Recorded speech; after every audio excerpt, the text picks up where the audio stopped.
오늘 7장에 보면 어리석은 자, 젊은 자가 한 명 등장합니다.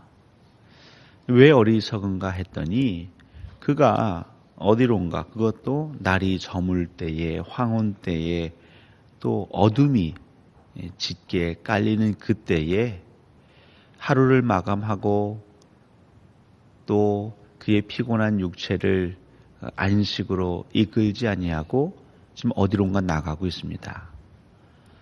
친구를 만나려고 했는지 아니면 급하게 처리하지 못한 일이 있는지 봤더니 그게 아니죠.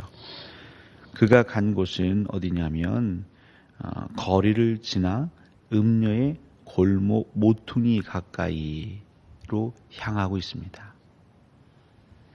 그러니까 그는 알게 모르게 무언가에 의지적으로 혹은 자기도 모르게 무의식적으로 갔는지 모르겠지만 음녀들이 나타날 수 있는, 몸을 파는 여인들이 나타날 수 있는 곳으로 발걸음을 향했던 것이죠. 그러면서도 아무 일 없기를 바라는 것, 그러면서도 그가 죄짓지 않기를 바라는 것은 매우 어리석은 생각이다라는 것입니다. 아니나 다를까 그런 사람, 서성이는 사람을 찾던 음녀는 정말 여러 가지 고운 말로 그를 호렸습니다. 유혹했습니다. 그리고 마침내 도수장으로 끌려가는 소와 짐승처럼 그는 그녀의 방으로 들어갑니다. 죄 가운데로 들어갑니다. 사망 가운데로 들어갑니다.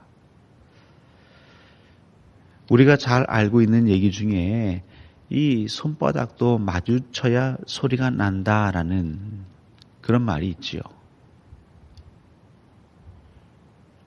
우리가 가정해 볼 수 있습니다. 이 젊은이가 우리의 삶, 우리의 인생이 다 알 수 있거든요. 어느 곳이 위험한 곳이고 어느 곳이 위험하지 않은 곳이라는 것은 우리의 삶을 통해 알 수 있습니다. 그때의 지혜로운 선택을 미리 했더라면 어땠을까요? 요셉은 그 보디발의 아내가, 그 미모의 여인이 정말 아름답고도 알게 모르게 항상 그 집의 하인들에게 교태를 부리는 그 보디발의 아내가 자기를 향하여 눈짓을, 추파를 던지는 걸 언제서부턴가 느끼게 됩니다. 그때 요셉이 행했던 행동은 뭐냐면 아예 그 근처 죄의 가능성, 사망의 그 어떤 씨앗, 불씨를 남기지 않는 행동을 했지요. 일을 하다가 그가 있는 곳에 보디발의 아내가 들어오면 슬그머니 어디론가 사라집니다. 그러기를 반복하자 이제 이 보디발의 아내는 더 적극적으로 그에게 얘기합니다. 나와 함께 눕자, 나와 함께 자자. 우리 주인께서 이 집의 모든 것을 제 손에 맡기셨지만 안주인님, 당신은 아닙니다. 그리고 그가 말하기를 제가 어떻게 하나님 보시기에 이렇게 큰 악을 행할 수 있겠습니까? 그리고 끝내 그는 그 옷을 버려두고 뛰쳐나가 버리죠. 이것이 죄가 있는 곳 같으면 그 죄의 자리에서 필사적으로 도망하는 삶. 근데 오늘 잠언 7장에 보면 그 죄가 웅크리고 있고 젊은이들을 유혹하려는, 젊은이뿐만이 아니죠. 욕정에 메마른 자들을 삼키려고 하는 그러한 곳으로 스스로 걸어가고 있지요. 이걸 보면서 잠언은 어리석다. 또한 이 성경을 읽는 저희들도 아이고 이러면 안 되지. 근데 과연 이 잠언에 나오니만 그럴까요? 알게 모르게 우리 안에도 이와 유사한 어리석음이 있지 않을까요? 직장 생활하는 남성들 같으면 회식 자리, 물론 그 회식 자리 자체를 아주 근처도 안 갈 수는 없지만요. 1차 가고 2차 가면 점점점 무엇을 향해 가게 될까요? 우리 주변에 우리를 악으로, 죄로 넘어뜨리려고 하는 자가 너무나 많다라는 걸 우리가 알고 있습니다. 근데 여러분, 우리 스스로 무장하지 아니하고 다닌다면요. 사실 그것도 어떻게 보면 어리석음 중에 하나일 것입니다. 제가 예전에 유럽에 배낭여행을 간 적이 있었는데요. 나라마다 조금씩 특성이 있었습니다. 근데 배낭여행객들 사이에서 무슨 얘기가 있었냐면 어느 지역을 가면 소매치기를 조심해야 됩니다. 이런 정보를 나누곤 했습니다. 집시가 많은 곳이 이제 스페인이었다고 들었는데요. 스페인에서 어떤 일이 생긴 것이죠. 제가 그때 여행했을 때가 2000년도인데 그 전으로 해서 일본 대사 그 자제를 어떻게 했다고 해서 그 집시들이 막 일제히 단속을 받고 추방을 당했답니다. 그래서 그 집시들이 뿔뿔이 터졌는데 그래 좀 허술한 이탈리아, 그리스 이쪽으로 많이 갔다는 거죠. 그래서 저희들끼리 뭔 얘기를 했냐면 이탈리아 다닐 때에 그리스에 다닐 때에는 항상 지갑을 조심해야 된다. 소매치기가 부쩍 늘었다는 것이죠. 자, 그런 얘기를 들은 사람들은 어떻게 다녀야 할까요? 좀 더 조심스럽게 나를 지키면서 여행을 해야 하는 것이죠. 근데 그 얘기를 듣고도 막상 그곳에 가면 참 좋다. 정신을 다 빼놓고 다니는 친구들이 있습니다. 그리고는 꼭 민박집에 와서 울상을 짓습니다. 저 오늘 털렸어요. 그 털리는 친구들을 보면요. 옆에서 보면 털릴만 합니다. 사람을 그렇게 조심하라고 했거늘 낯선 사람이 가까이 오면 피하라고 했거늘 그냥 그런 거 개의치 않습니다. 자기 좋은 대로 자기 하고 싶은 대로 하다 보니까 꼭 털립니다. 한 번은 제가 제 친구랑 같이 갔었는데요. 대학교 동기죠. 그 친구도 제대하고 제가 여행 간다는 소리를 듣더니 같이 가자고 좀 기다려달라고. 근데 그리스를 여행하고 있었습니다. 전철 아니었습니다.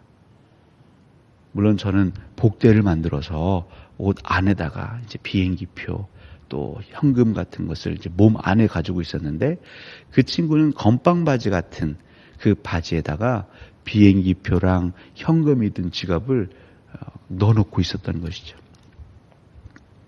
아마 제가 그걸 알았다면 얘기했겠죠. 중요한 걸 다 한 곳에 넣어놓고 있지 말아라. 언제 우리가 소매치기 당할지 모르잖아. 그걸 나누어 담고 그리고 최대한 꼭꼭 숨겨라. 근데 참 그 친구는 순진한 친구거든요. 전철을 타고 가는데 갑자기 저랑 같이 있었거든요. 근데 갑자기 저희가 내려야 할 역 두 정거장 전에 그냥 후다닥 내리는 겁니다. 전 영문도 모른 채 문이 닫혔고요. 이게 무슨 일인가. 그 친구는 저보다 좀 더 어리버리했거든요. 걱정이 되기 시작하는 것이죠. 다행히 이제 그것은 종점이 멀지 않았기 때문에 제가 종점에서 계속 기다렸죠. 한 40분, 50분 뒤에 이 친구가 결국 왔습니다. 물었죠. 왜 그랬어? 그랬더니 괜히 이상하더래요. 자기 옆에 한 두 사람이 서는 것 같은데 괜히 이상하다, 찜찜하다. 그리고 문이 열리고 그 두 사람이 내렸는데 자기도 모르고 본능적으로 이 건빵 바지 옆 주머니를 만졌는데 지갑이 없더라는 거죠. 그러니까 이 비행기표가 없으면 돈이 없으면 너무 곤란해지니까 이제 무조건 내려서 말은 통하지 않는데 그 사람을 잡았대요. 사실 그 친구는 군대를 제대했기 때문에 그런 용기가 났겠죠. 잘못하면 험한 꼴을 당할 수도 있는데 아마 그리스도로 넘어왔던 그 소매치기들은 착한 소매치기였나 봅니다. 이 친구가 힘이 세지 않습니까? 군대 제대한 남자들이 힘이 세거든요. 끝까지 말은 안 통하지만 지갑 내놓으라고 막 눈을 부라리니까 결국 지갑을 던져주고 도망을 갔답니다. 우리의 삶에 항상 위험이 도사리고 있다라는 정보를 받으면 물론 우리를 위협하는 그 악의 세력도 문제가 되지만 우리 역시 조심해야 합니다. 사랑하는 성도 여러분, 그럼 어떻게 하는 게 조심하는 것이고 어떻게 하는 게 깨어있는 것일까요? 집에 일찍 들어가는 것, 물론 그것도 맞습니다. 밤늦게 다니지 않는 것, 술집을 멀리하는 것, 밤문화를 멀리하는 것 좋습니다. 근데 요즘은 교활해서 낮에도 아주 그냥 아주 밝은 대낮에도 우리 코를 베어가려는 자들이 얼마나 많은지요.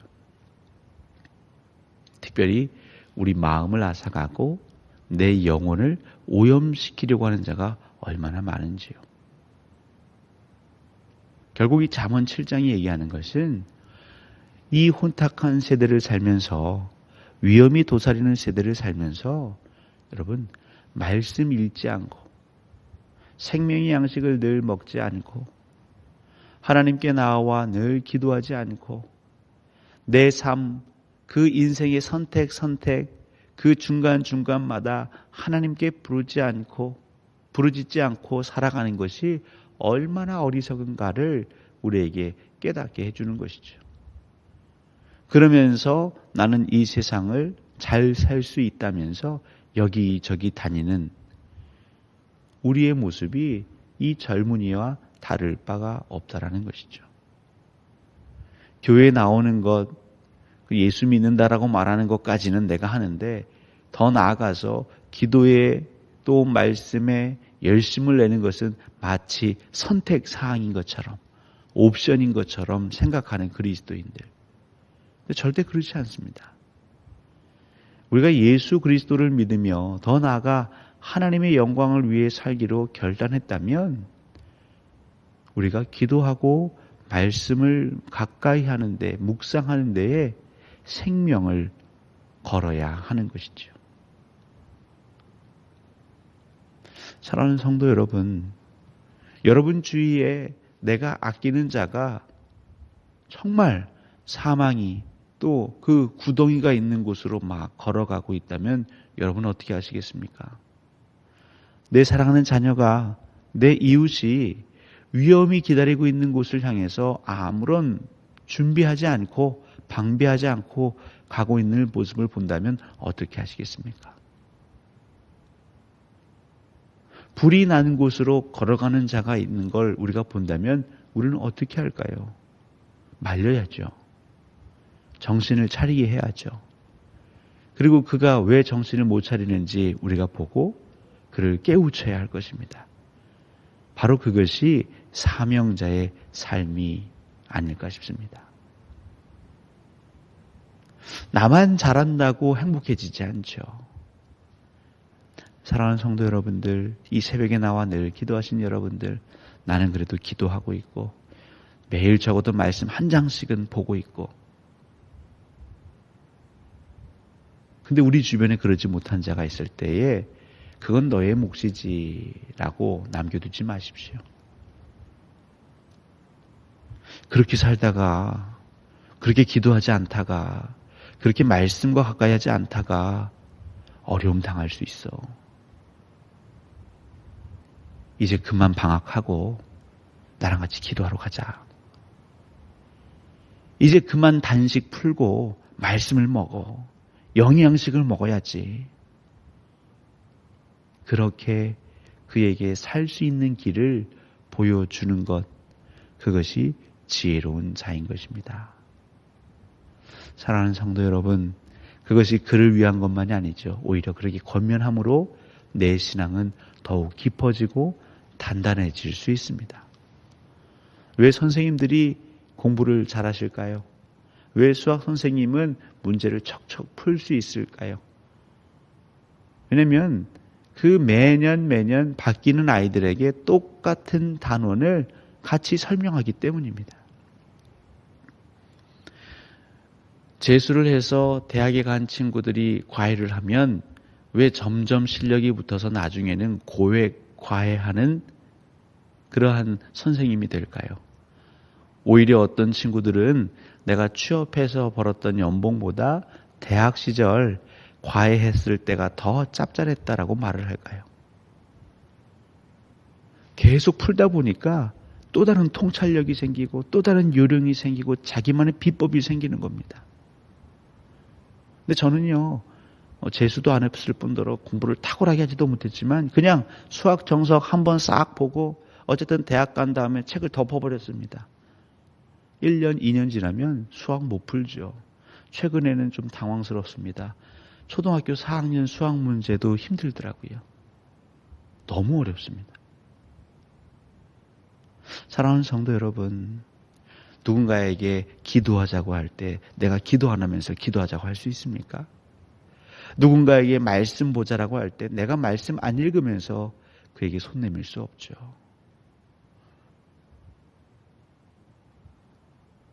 여러분 옆에, 여러분 주위에 오늘도 어리석은 자의 삶을 사는 이들이 분명 계실 겁니다.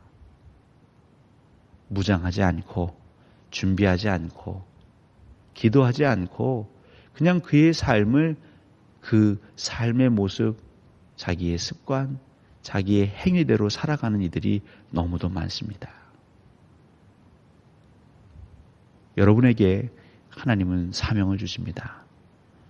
너만 혼자 잘 먹고 잘 살지 말고 그 영적으로 기근 가운데 있는 아사 직전에 있는 이들을 권면하고 잘 인도하라 말씀하십니다.